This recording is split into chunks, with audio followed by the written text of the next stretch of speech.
एक बार की बात है, गौतम बुद्ध अपने शिष्यों के साथ एक गांव से दूर किसी बड़े नगर की तरफ जा रहे थे। गर्मी के दिन थे और रास्ता भी बहुत लंबा था। गौतम बुद्ध अपने शिष्यों सहित बहुत देर से चल रहे थे, जिस वजह से उन्हें बहुत प्यास लग जाती है। वहां से कुछ ही दूरी पर बरगद के वृक्ष की एक घनी छांव थी। सभी लोग उस वृक्ष के पास पहुंच जाते हैं। महात्मा बुद्ध अपने शिष्यों सहित वृक्ष की घनी छाया के नीचे विश्राम करने लगते हैं। बहुत देर से चलने की वजह से सभी का गला प्यास से सूख रहा था। यह बात बुद्ध जानते थे। बुद्ध ने अपने एक शिष्य को कहा, आप इस बरगद की छाया से 20 कदम दूर जाकर बरगद की 2 बार परिक्रमा करके वापस आओ। शिष्य वैसा ही करता है जैसा बुद्ध ने बताया।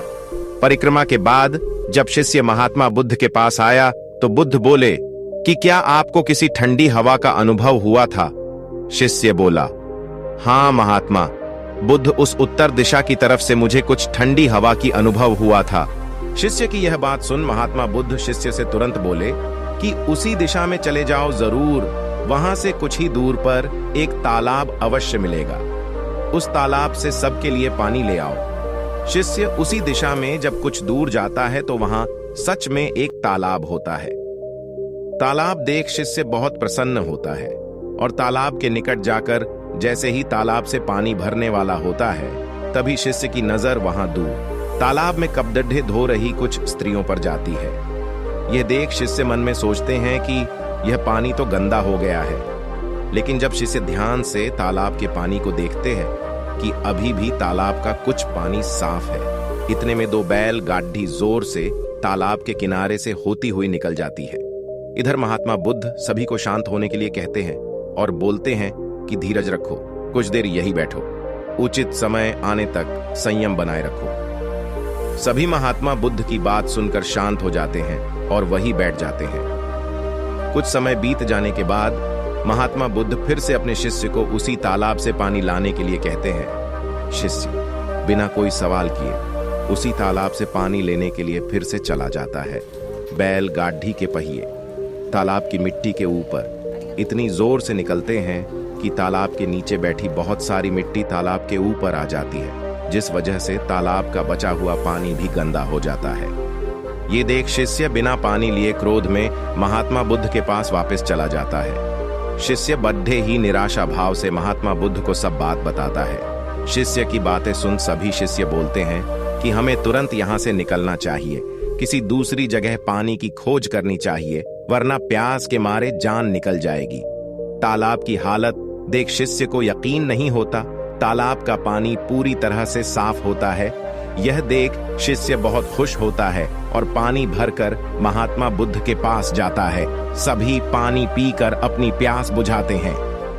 लेकिन अभी भी सबके मन में ये एक सवाल था कि आखिर यह चमत्कार हुआ कैसे, क्योंकि तालाब का सब पानी तो गंदा था। उन्हें लगा कि जरूर ये बुद्ध की शक्ति है। इनमें एक शिष्य ने यह सवाल महात्मा बुद्ध से पूछ ही लिया कि यह चमत्कार आपने कैसे किया।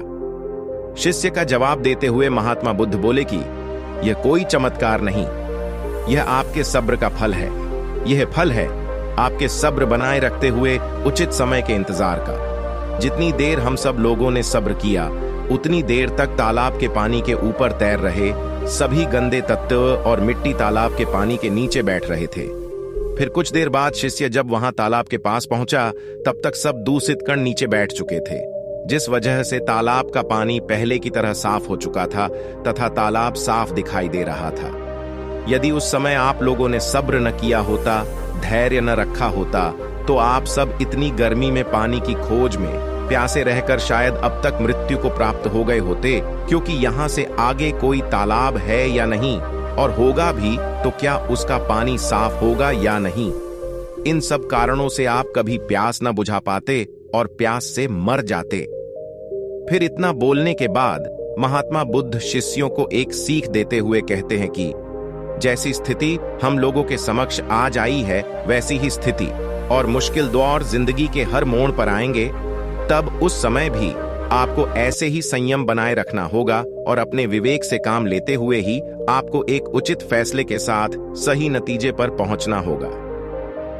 हर मुश्किल दौर में सब्र रखते हुए ऐसे ही शांत मन से ही कोई फैसला लेना चाहिए जिसका आपके और दूसरों के लिए अच्छा हो, क्योंकि ऐसी स्थितियों में लोग अक्सर गुस्से में आकर अपना सब्र खो देते हैं और गुस्से तथा जल्दबाजी में गलत काम और फैसला कर बैठते हैं, जिसका बुरा परिणाम उनको भविष्य में देखने को मिलता है, जिसमें खुद का नुकसान अधिक होता है।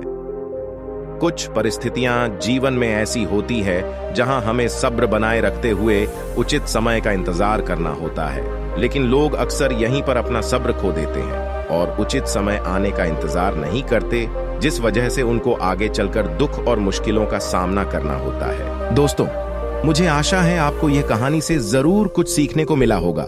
अगर आपको इस कहानी से कुछ सीखने को मिला है तो इस वीडियो को लाइक करें और दूसरों के साथ शेयर जरूर करें।